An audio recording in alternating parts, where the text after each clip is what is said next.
আসসালামু আলাইকুম। আজকে আমরা ওট নিয়ে কিছু কথা বলতে চাই। মানুষ সচেতন হওয়ার পাশাপাশি খাদ্য বিষয়ে অনেক সচেতনতা এবং আধুনিকতার ছাপ পড়েছে। মানুষ মনে করে যে ওট খুবই ভালো একটি খাবার, হাই ফাইবার খাবার, অবশ্যই ভালো খাবার। তবে ওটের কিন্তু প্রধানত ২ টি প্রকারভেদ আছে। একটি হচ্ছে স্টিল কাট ওট, যেটা দেখতে কিছুটা চিড়ার মতো।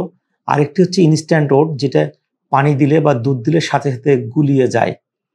আসুন আমরা একটু জেনে নিই কোনটার জিআই বা গ্লাইসেমিক ইনডেক্স বা সুগার কন্টেন্ট কীরকম।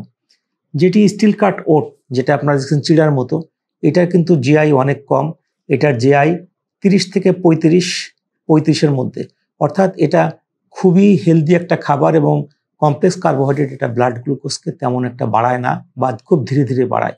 অন্যদিকে ইনস্ট্যান্ট ওট, যেটি পানি দিলে গলে যায় এবং এটি পায়েসের মতো হয়ে যায়, সেটির জিআই কিন্তু অনেক হাই এবং সেটির জিআই ৭৫ থেকে ৭৮। আবার যাদের ডায়াবেটিস আছে বা ব্লাড সুগার নিয়ে যাদের সমস্যা আছে বা ওজন নিয়ে সমস্যা আছে, তাদের জন্য আমাদের বাড়তি একটি সতর্কতামূলক কথা হচ্ছে এই: ওট আপনি কিভাবে খাচ্ছেন। যদি এই ওটের ভিতরে আপনি কলা দিয়ে বা আম দিয়ে বা মিষ্টি দিয়ে খান, তাহলে কিন্তু তার জিআইয়ের পরিমাণ আরো অনেক বৃদ্ধি পাবে।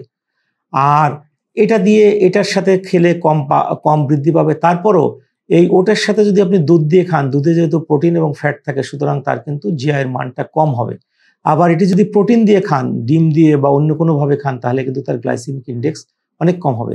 সো আসুন, যাদের শরীরে বিভিন্ন ধরনের চ্যালেঞ্জ আছে, বিশেষত ডায়াবেটিস সহ সুগার নিয়ে যারা ভাবেন, তারা অবশ্যই ইনস্ট্যান্ট ওট খাওয়াকে বন্ধ করুন। তারা স্টিল কাট ওট খেতে পারেন। আর ইনস্ট্যান্ট ওট কখনোই আপনি মিষ্টি জাতীয় কোনো জিনিস দিয়ে খাবেন না।